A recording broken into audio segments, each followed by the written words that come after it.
Hello, hello! J'espère que vous allez tous bien.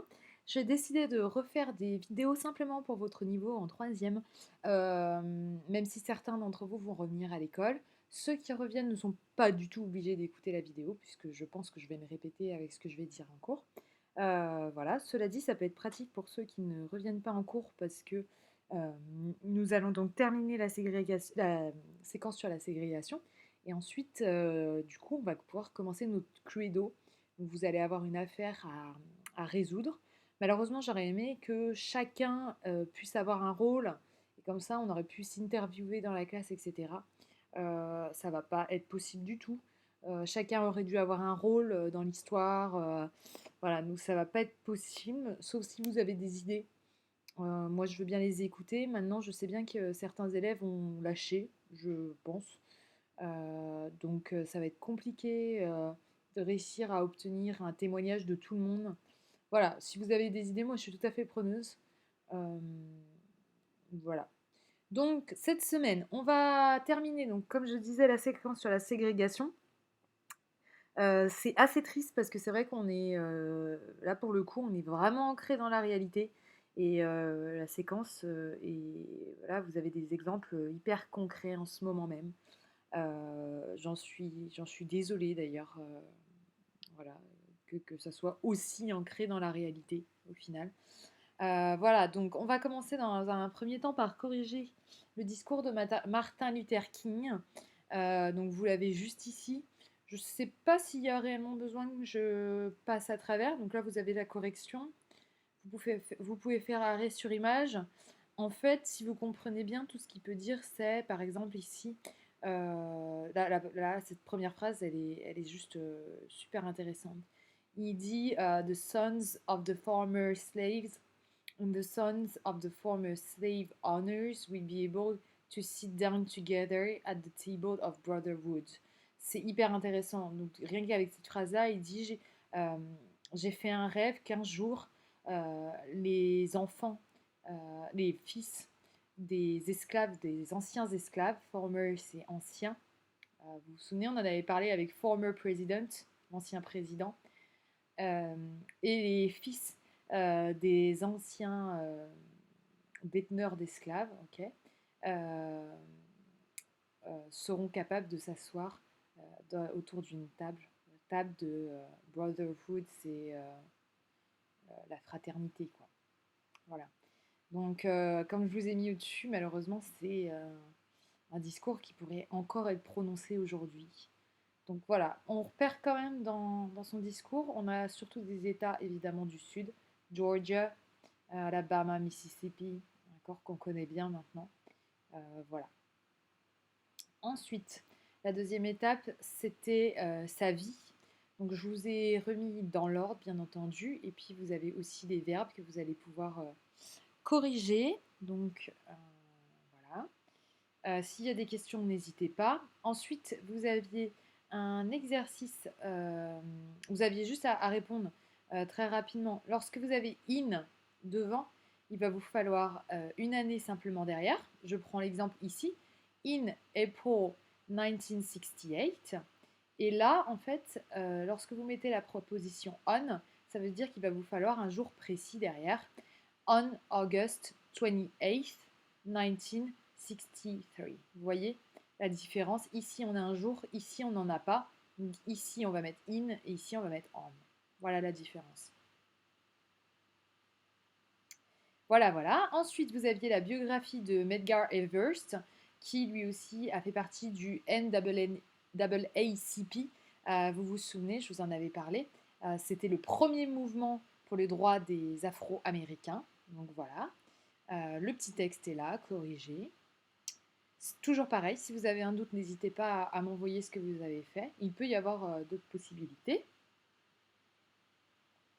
La deuxième étape, c'est ce que vous allez devoir faire pour aujourd'hui. Pour aujourd'hui, enfin pour cette semaine, excusez-moi. Pour cette semaine, vous avez une vidéo à regarder. D'abord, je vous demande, what did you see? Qu'est-ce que vous voyez?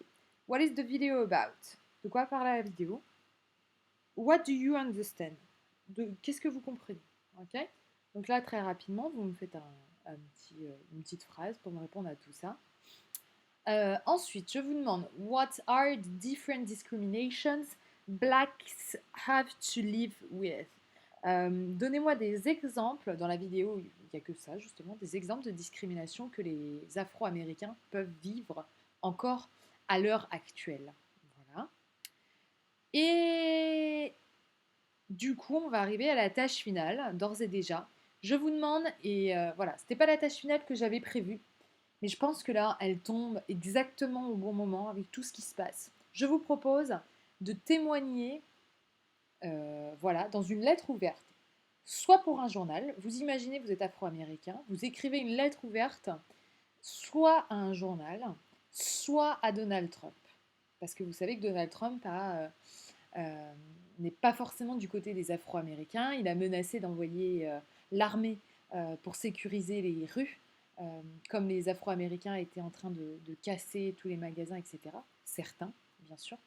Donc voilà, vous savez qu'il n'a pas forcément pris position pour les Afro-Américains. Donc, vous, vous êtes un Afro-Américain. Vous voulez témoigner soit dans un journal, soit, soit dans une lettre à Donald Trump. Et vous allez raconter votre vie aujourd'hui, ainsi que celle de vos ancêtres. Qu'est-ce que vos ancêtres ont pu vivre. Donc là, il va falloir réutiliser tout ce qu'on a pu voir. Euh, L'esclavagisme, le vocabulaire donc, de l'esclavagisme. Euh, vous allez réutiliser tout ce qui est Martin Luther King, etc. Tout ça, vous allez pouvoir le réutiliser. Est-ce que vos ancêtres ont peut-être marché avec Martin Luther King, euh, voilà, ont peut-être été esclaves, etc. D'accord? Et où est-ce qu'ils étaient esclaves dans le sud? Est-ce qu'ils ont réussi à s'échapper vers le nord, etc. C'est à vous de vous baser sur tout ce qu'on a pu voir pendant je vais pas y arriver, toutes ces semaines.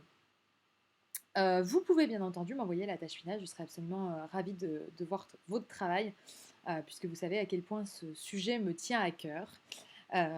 Voilà, donc pour finir et pour compléter, pour aller plus loin encore dans vos connaissances, parce que là, en plus, vous pouvez épater absolument tout le monde avec vos connaissances, surtout en ce moment avec le sujet que nous avons. Je vous ai remis l'affaire de George Floyd, qui est juste ici, si vous la voulez en résumé, dans un article sur lemonde.fr, donc vous pouvez le lire, il est en français.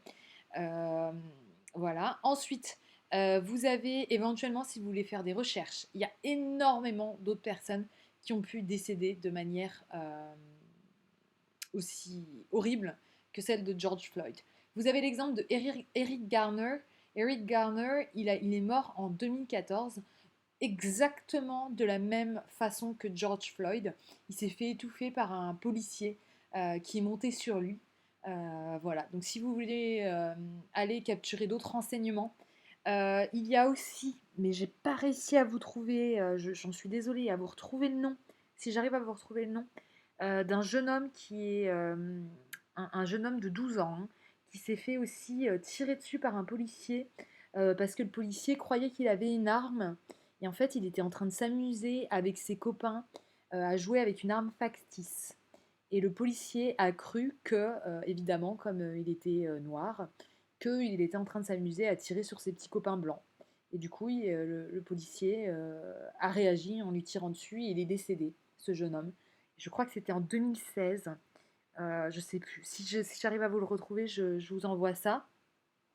Une autre vidéo que je n'ai pas réussi non plus à retrouver, mais ceux qui regardent le quotidien l'ont peut-être vu, le quotidien le soir avec Yann Barthès. Il y a eu une vidéo absolument terrible qui s'est passée il y a à peine quelques jours. Une journaliste australienne était en train de filmer dans la rue, dans une ville américaine, était en train de filmer pour faire son reportage, voilà, dans un quartier noir américain. Et en fait, ce qui s'est passé, c'est que derrière elle, pile à ce moment-là, il y a eu un braquage de deux hommes blancs qui sont venus armés et qui ont braqué donc un petit magasin tenu par des Afro-Américains.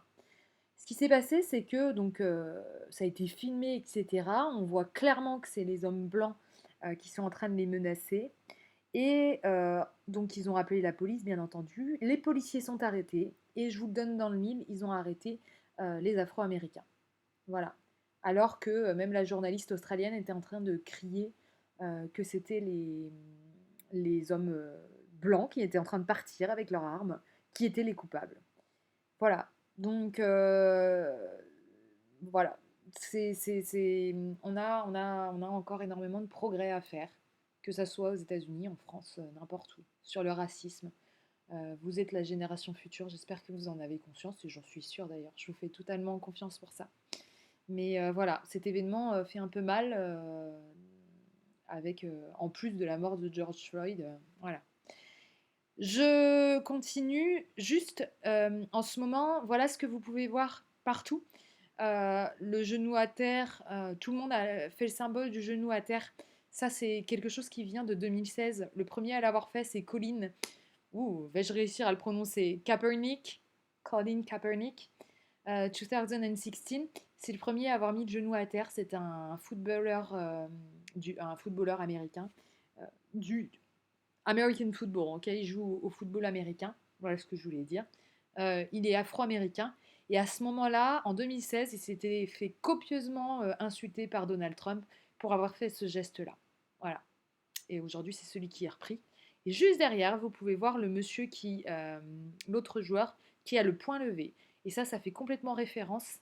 En 1968, après la mort de Martin Luther King, on a eu les Jeux Olympiques. Et ce qui s'est passé, c'est que il y a eu le geste du poing levé. Et le geste du poing levé, c'est la marque de fabrique des Black Panthers. Vous vous souvenez? Je vous en ai parlé. C'est le groupe qui arrive juste après la mort de Martin Luther King et qui, ce groupe-là a dit on en a marre, nous maintenant on prend les armes et on va tuer les hommes blancs. Ok, donc clairement le point c'était leur signe et du coup on peut le retrouver même encore aujourd'hui. Et ici rendez-vous compte là, les Jeux Olympiques, c'était au Mexique, c'était un acte absolument incroyable pour l'époque. Hein. Voilà. Ça a permis de vraiment apporter sur la scène mondiale le racisme aux États-Unis. Et là, le monde entier s'est rendu compte du racisme qu'il pouvait y avoir aux États-Unis. Encore des similitudes entre hier et aujourd'hui. Juste ici, vous reconnaissez une capture d'écran de la vidéo que je vous ai montrée avec le discours I Have a Dream de Martin Luther King devant le mémorial de Lincoln, excusez-moi, Lincoln Memorial. Et du coup, on voit donc tout le monde qu'il peut y avoir. Et en ce moment, voilà ce qu'on peut voir à la télé. C'est toujours la même image. On voit donc le champ de foire, si je peux l'appeler comme ça. Et le Lincoln Memorial, c'est pas le grand truc devant, il est juste derrière nous, hein, sur la photo. Et vous voyez le monde, les poings levés, c'est exactement la même image. Hein. Voilà. Pour aller un peu plus loin, si ça vous intéresse, un film absolument génial, tellement triste, mais tellement génial, de Hate You Give. Je vous mets la bande-annonce ici, si vous pouvez le voir. Je crois qu'il est sur Netflix aussi, si vous avez. Absolument génial. C'est pour vous faire brièvement le petit summary. C'est une fille qui sort avec un de ses amis et son ami va se faire tuer par un policier. Donc c'est tristement, tristement d'actualité. Voilà. Absolument génial ce film. On a ensuite The 13th Amendment, donné, et je le remercie par Morgane.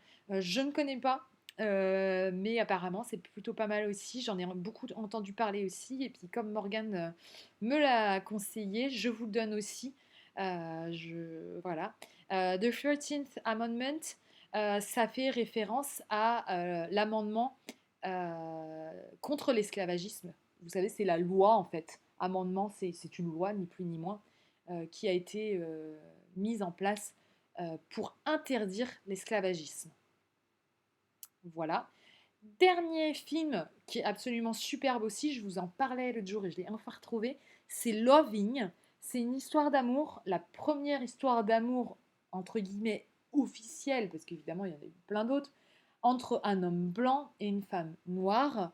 Euh, alors que vous savez, de base, c'était plutôt un viol. Il y avait énormément de viols des hommes blancs envers les hommes noirs, ça, il y en a eu énormément. C'est ce qui fait que certains, certains esclaves étaient café au lait, quoi, hein, qui étaient mix en fait. Et donc du coup, voilà. Ici, c'est vraiment une véritable histoire d'amour. Et évidemment, comme vous le savez, avec la ségrégation dans les États du Sud, vous vous souvenez, c'était les lois où les Noirs et les Blancs n'avaient pas le droit de se mélanger. Et bien évidemment, l'histoire d'amour n'est absolument pas possible. Et c'est une histoire vraie. C'est l'histoire vraie. Et je vous avais mis la photo justement sur la fiche de ségrégation. Vous pouvez la retrouver. Voilà. Est-ce que je vous ai tout dit? Normalement, oui. On va terminer du coup cette séquence là-dessus. Je vous en supplie, continuez de vous informer sur ce sujet. Bon, vous savez, oui, je vous ai bassiné maintenant, vous comprenez que j'adore ça. J'adore ce sujet parce que je trouve que c'est totalement injuste ce qui se passe. Et il est temps qu'on ouvre les yeux. Et vous êtes la génération future, donc vraiment, on compte sur vous pour faire tout ça. Et vraiment continuer de faire des recherches là-dessus si ça vous a plu. J'espère parce que voilà, j'espère vous avoir fait passer un peu de ma voilà, grande passion et grande obsession pour ce thème. Euh, du coup, comme je vous ai dit, vous me faites ça, tâche finale, vous pouvez me l'envoyer, aucun souci. Dernière chose, si vous avez donc des idées, comme je vous disais, pour le Cluedo géant, euh, sinon, bah, c'est pas grave, je vais vous envoyer l'enquête et ça sera à vous de la résoudre avec les documents que je vous enverrai. Il n'y a aucun souci. Voilà, je vous souhaite une bonne semaine et puis on se retrouve du coup la semaine prochaine pour notre enquête Cluedo. Bye!